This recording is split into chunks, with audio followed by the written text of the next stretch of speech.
La noticia de que la policía se llevaba a una tal Teresa Briones a la jefatura, acusada de darle un gancho izquierdo, le pegó una trompada izquierda a otra mujer en una lavandería. Entonces me llamó mucho la atención y digo, bueno, si Dios quiere que lea las noticias por algo. Y empiezo a investigar por qué una mujer le pegaría un gancho izquierdo así, ¡pac!, en la mandíbula a otra mujer. La llevaron detenida, obviamente. Resulta que algunos niños se estaban riendo de Alicia, su hija. Alicia es calva, sus rodillas están afectadas por la artritis, casi no escucha, tiene la estamina de una persona de 70 años, a pesar de que tiene solo 10. Sufre de progeria, que es una patología, una enfermedad que afecta a un niño entre 8 millones, que es un envejecimiento prematuro que obviamente lo lleva hasta la muerte. Alicia, esta niña que tiene solo 10 años, pero que tiene el cuerpo y los achaques de una mujer de 70, va a 3er grado. Pero su mente está sana, o sea, que ella juega como una niña intenta, mientras que su cuerpo le dé, pero está prisionera en un cuerpo viejo, en un cuerpo adulto. Y Alicia, desde que nació, está acostumbrada a las miradas indiscretas, a las miradas extrañas, rechaza las burlas insensibles. Y su madre trata siempre de explicar que ella tiene una enfermedad, pero es tan atípica la enfermedad que a veces las burlas son crueles. Y la noticia se da que a esta madre la llevan detenida porque ella oye que hay niños burlándose de su hijita Alicia y ella va a ver por qué se mofaban de su hija. Y literalmente cuando llega ella cuenta de que se están burlando de su hija y ella trata de explicarles que tiene una enfermedad, pero no puede tolerar ver a una mujer adulta, madre de otra niña, que la ve señalar a su hija y la escucha decir, ¿qué es esta cosa? Así que la mujer, cuando escuchó ¿qué es esta cosa?, le dio un puñetazo y literalmente le voló 3 dientes. Fue detenida, obviamente. Nadie puede volarle 3 dientes a otro, a menos que seas dentista, y quedar impune. Pero cuando leía la noticia, a ver si les pasa lo mismo que a mí, uno siente que así es el amor de los padres. Uno dice, y se quedó corto, le hubiese volado 6. Porque tenemos una habilidad, no estoy pro violencia, pero digo, tenemos una habilidad dada por Dios para amar a los hijos por encima de cualquier imperfección. Y no es que no las vemos las imperfecciones, las vemos vívidamente. Los padres vemos las imperfecciones de nuestros hijos más claramente que los demás, pero también tenemos un valor agregado, que es que además vemos lo que ellos valen por dentro, que eso no lo ven los que solo se quedan en el defecto, en el exterior, en la piel, en una capacidad especial, en lo que es la cáscara del síndrome. Nosotros vemos el interior de nuestros hijos. Por eso es que uno sería capaz de volarle 3 dientes a quien llama cosa, a quien se atreva y ose llamarle cosa a uno de nuestros hijitos. Yo no sé si le volaría 3 dientes, pero estaría muy enojado si alguien le dice, ¿qué es esta cosa?, a cualquiera de nuestros hijos. Y así es Dios. Nos ve con los ojos de un padre.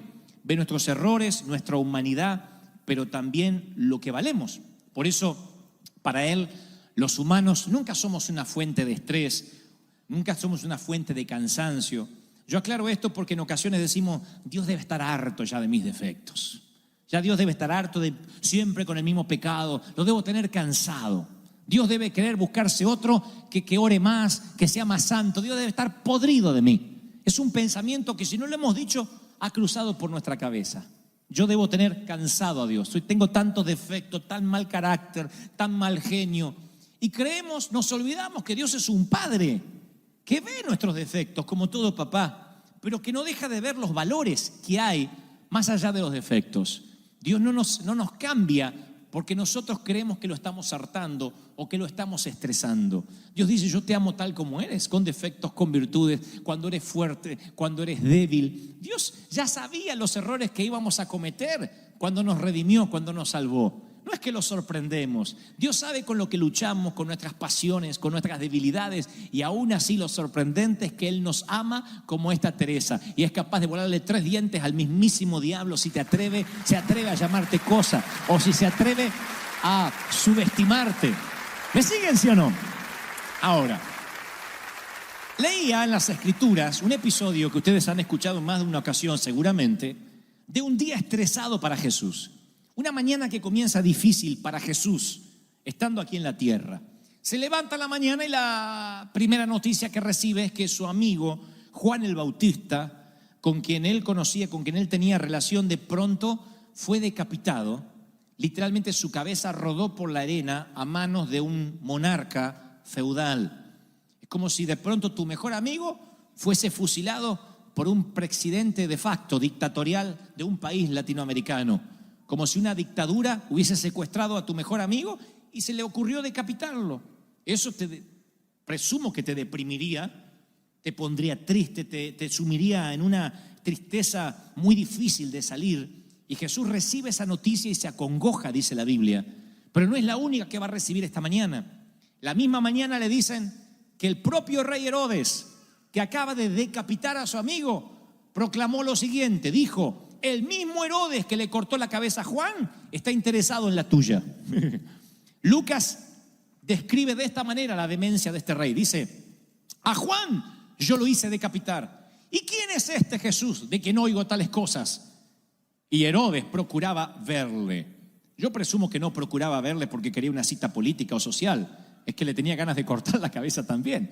Así que en la misma mañana Jesús recibe la noticia de la muerte de un cercano y la noticia de que su cabeza tiene precio. Así que la Biblia describe lo que a él le ocurre. Dice: y Jesús, cuando recibió estas noticias, se retiró él solo a una barca, a un lugar solitario. Necesitó estar solo siendo el Hijo de Dios.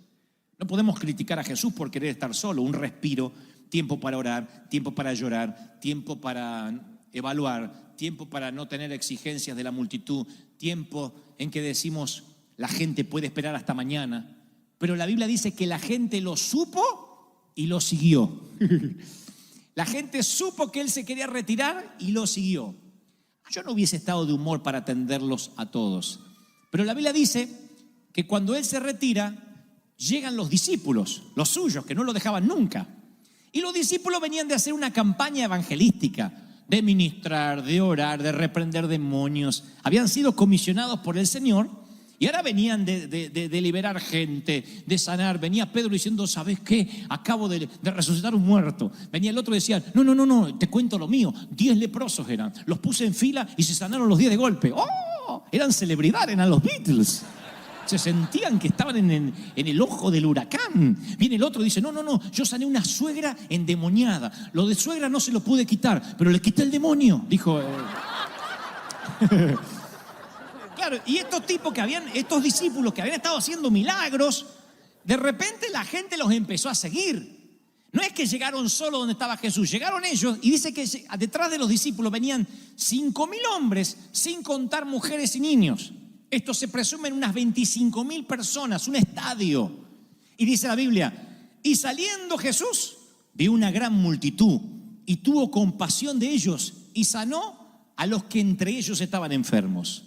Hay otra versión que dice: y tuvo compasión de ellos porque eran como ovejas que no tenían pastor. Y hay otra versión que me gusta más que dice: y él los recibió, les predicaba y sanaba a los que necesitaban ser curados. Nadie vino a darle nada a Jesús, todos venían a recibir. Ahora, acá hay algo que me gustaría destacar. Hay de los que llegan a este punto y dicen: bueno, pero Jesús era hombre, pero también era Dios. Tenía una compasión divina. Por eso se esforzó un poco, pasó por alto su día libre y salió a predicar y a sanar. Pero quiero que tengan en cuenta lo que les diré. Jesús conocía el corazón de cada persona. ¿Me siguen, sí o no? Vieron que la Biblia está llena de ocasiones donde dice: y Jesús, viendo lo que cavilaban en sus corazones, les dijo. Era como, él podía leer lo que había en los corazones siempre. ¿Qué problema tendrían algunos,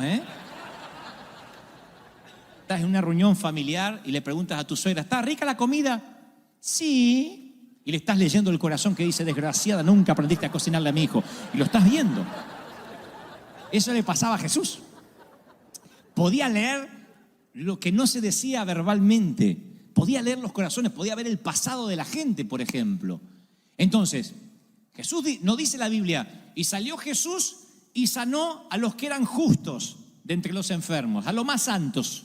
No dice tampoco: y sanó a los que se lo merecían, a los que habían orado por una buena salud porque eran buena gente. Sanó a todos. ¿Se habrá sentido Jesús tentado a decirle a un violador, y encima te atreves a pedirme sanidad, te mereces estar enfermo. Porque él sabía el pasado de la gente. Se habrá sentido tentado de decirle Jesús al abusador de niños, ¿cómo te atreves a pedirme sanidad? No te mereces la restauración de tu salud.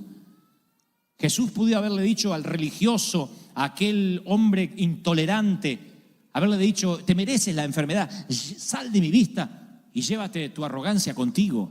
Sin embargo, conociendo el pasado de todos, los sanó a todos.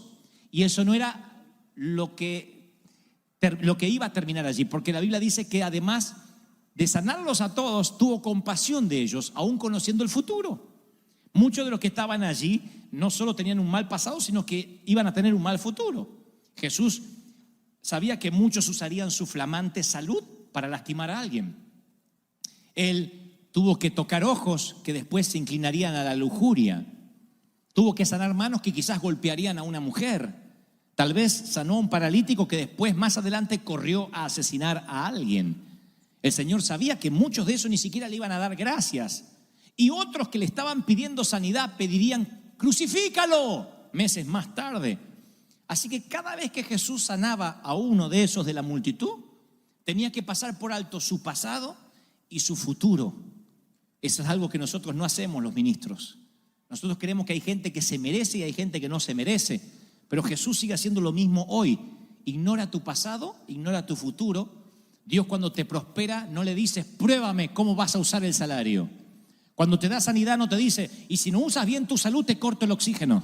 Dios te bendice a pesar de los defectos, a pesar de las dificultades. Dios dice, yo te bendigo, no porque te lo mereces, porque yo soy bueno, dice Dios.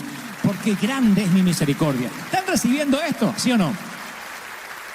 Ahora, los que se estresan con 25,000 personas, no es Jesús que quería descansar, son los discípulos los que se estresan. La Biblia dice que estos caraduras, los discípulos, se atreven a decirle al Creador, al que acomodó el cosmos en su lugar, al que niveló las montañas, al que alineó las estrellas, tienen el tupé de decirle, despide la multitud, Jesús, que se vayan a comer. Ya los sanaste, ya les predicaste, estos vampiros son capaces de querer que les demos de comer. Así que son capaces de pedirnos comida, así que despídelos. Así tenemos un retiro privado entre nosotros, Jesús, tenemos muchas cosas que contarte, cómo la gloria descendió, cómo Dios nos usó. Tengamos un retiro privado y despide un poco a la chusma porque ya está, hasta comida van a querer. Claro, los discípulos eran unas celebridades. Los discípulos estaban siendo usados por Dios y ellos no querían estar ahí con toda la gente. Tengamos un momento privado con Jesús. Después de todo nos los hemos ganado. Y Jesús le dice, no, vamos a hacer una cosa, no los despidan. Denle ustedes de comer. ¿Por qué no le dan ustedes de comer? Hace un ratito eran celebridades, ahora son camareros. Y esto los ofende a los discípulos en lo más profundo. Los transforma en camareros. Claro, cuando uno lee la frase, denle ustedes de comer, suena épica, bíblicamente hablando. Pero conociendo un poco el contexto y leyendo lo que pasa después, los discípulos después se meten en una barca, les sorprende una tormenta y dice así Marcos, se enojaron porque no habían entendido todavía lo de la multiplicación de los panes, porque sus corazones estaban duros. Aún después del milagro, que Jesús agarra un pancito, unos peces y los multiplica por miles, aún así estaban enojados. No por el milagro, porque tuvieron que servir a la gente. Porque lo que estaban sanando y bajo los reflectores tenían que estar repartiendo hamburguesas y papas fritas. Y salieron con olor a In-N-Out. ¿No les gustó eso? Denle ustedes de comer. Y se enojaron con Jesús y se perdieron el milagro porque estaban enojados. Ellos habían reunido multitudes, habían reclutado un ejército de 25,000 personas. Le dijeron, Jesús, ya tuvieron bastante por hoy, tengamos un tiempo en privado. No, denle ustedes de comer. ¿Por qué Jesús cambiaría sus planes? Pensemos, ¿qué hizo que pospusiera su merecido descanso? Esta es la clave está en Mateo 14:14. Y tuvo compasión de la gente. ¿Me están oyendo, sí o no? Y tuvo compasión de la gente. Esa es la clave. En el original griego la palabra compasión se describe como y sus entrañas se conmovieron. No fue una lástima superficial. Las entrañas se le conmovieron, sufrió con el cojo, sufrió con la mujer que perdió el hijo. Las entrañas se le conmovieron y de pronto las necesidades de los demás fueron más importantes que las propias de descansar. Y yo puedo comprender lo que le pasa a Jesús y sintió compasión por la gente y empezó a servir. Le dijo, muchachos, no es tiempo de contar el testimonio de cómo fueron usados por el cielo. Comiencen a servir, vamos, a servir. Y las celebridades ahora eran camareros. Hace muchos años, mi hermano Daniel, que actualmente está en la presencia del Señor, cuando yo tenía un muchachito de unos 7, 8 años, rentó una suerte de molohome en Argentina, casa rodante. Es lo mismo que el molohome, pero 100 veces más pequeño. Chiquitito, con un bañito, una cocinita, unos silloncitos así, una casita rodante que se enganchaba detrás del auto. ¿Recuerdan? ¿Recuerdan los gringos que solo tienen molohome, lo que era una casa rodante? ¿O yo solo era pobre? Todos ustedes que nacieron en cuna de oro, les cuento. La casa rodante es una cosa de chapa horrible, que te congelabas ahí, pero esperaban los días cálidos para usarla. Rentó una casa rodante y dice, vamos a pescar. Juntando lombrices con desesperación de carnada, no que íbamos a comer lombrices, eran de carnada para pescar. Y nos fuimos todos, la familia, mi hermano, su esposa, o sea, mi cuñada, sus hijos, mis sobrinos, mi papá, mi mamá, mi otro hermano y yo, todos metidos apiñados en la casa rodante para ir a pescar a un estado, a una provincia de la Argentina llamada Entre Ríos. Íbamos a llegar promediando la media tarde, noche, íbamos a descansar esa noche y el otro día aprovechar el día entero para pescar y comer lo que habíamos pescado. Así que llegamos a la medianoche, a la tarde-noche, nos fuimos todos a dormir como podíamos, no importa la incomodidad, porque íbamos a pescar. Era toda una aventura. Y de pronto la casa rodante hace y se empieza a mover.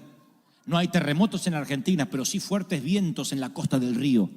Y empezó a azotar la casa rodante así, así, así. Y lo peor empezó a ocurrir. Apenas amaneció, no podíamos ni abrir la puerta de la casa rodante del viento. Así que mi papá dijo, es una locura bajar a pescar ahora, vamos a quedarnos acá todo el día. Y bueno, hasta que amaine el viento. ¿Y volver? No, viajamos tanto que vamos a volver. Esperemos un día adentro. Tenemos el Monopolio para jugar, una revista de crucigrama para mamá. Ahí no había jueguito, ni televisor, ni nada. Era mirarnos las caras y contar historias. Fueron las horas más largas de mi vida. Un día entero, metido en una cuchita así, metido en una lata de sardinas, mirándonos las caras. Y dijimos, no, es un día, ya va a pasar, el viento nunca cesó. Mañana el clima va a cambiar. No había celular para ver qué clima había. Así papá decía, creo que mañana cambia. Mi papá era el Servicio Meteorológico Nacional de la CNN. Al día siguiente nos fuimos a acostar esa noche medio frustrados ya. Pero dijimos, bueno, mañana, un día, esto puede pasarle a cualquier pescador. Nos fuimos a acostar y empezamos a oír ruido sobre las chapas de la casa rodante, una tormenta con piedras, lluvia y piedras. La tormenta era terrible. Encendimos la radio y aconsejaban ni siquiera salir a la ruta. Aparte esa casa rodante se movía así, porque las llantas estaban lisas. Entonces mi papá dijo, si salimos nos matamos. Vamos a esperar que pase la lluvia. Segundo día, metido dentro de la lata de sardinas. Y ahí yo empecé a notar algunas cosas que no había notado en mi familia. Empecé a notar, por ejemplo, que mi papá tenía algunos problemas serios de personalidad y que se irritaba fácilmente. Por primera vez noté que las medias, los calcetines de mi hermano apestaban y los calzones tampoco eran para poner en el Museo de Ciencias. Y que tampoco se los cambiaba y eso se iba fermentando cada día. Empecé a notar que mi otro hermano iba al baño, al único bañito de la casa rodante y no apretaba el botón, no jalaba el agua. Y ese lugar se llenaba de un aroma nauseabundo que costaba horas y nadie podía bajar porque afuera había piedras y llovía. Así que había que elegir entre morir afuera de una pulmonía o morir adentro por falta de oxígeno. Y elegíamos lo segundo. Se empezaron a acabar las provisiones. Mi mamá estaba irritable, hacía crucigrama y decía cada rato, no teníamos que haber venido. Mi papá gritaba todo el tiempo, los calzones de mi hermano estaban oliendo peor hora tras hora, era como iba increciendo. Y me di cuenta que estábamos todos irritables y estábamos peleando todos con todos. ¡Salí al baño! ¡No quiero! ¡Me usaste las cosas! Estábamos todos, fuimos como los singles, casi éramos los locos Adams en 2 días. Esa semana aprendí una dura lección. No sobre pesca, sino sobre la familia, sobre la gente. Cuando los que van a pescar no pescan, se pelean. Cuando los que tienen que servir no sirven, se pelean. Cuando la energía que debe consumirse exteriormente se quema interiormente, cuando es implosión, es algo catastrófico. En lugar de arrojar la red, arrojamos piedras. En lugar de extender las manos de ayuda, alzamos dedos acusadores. En lugar de pescadores del perdido, nos hacemos críticos de los demás. En lugar de ayudar a los que sufren, hacemos sufrir a los que nos ayudan. ¿Cuál es el resultado? Iglesias semivacías, espiritualidad cínica, iglesias divididas, ojos avaros, buscando verrugas ajenas, ignorando la verruga que tienen debajo de la nariz. Dedos crispados, iglesias divididas, testimonios sin poder, corazones rotos, guerras legalistas y tristemente gente sin alimentar, perdidos sin aconsejar, gente confundida sin alcanzar, hambrientos sin comer.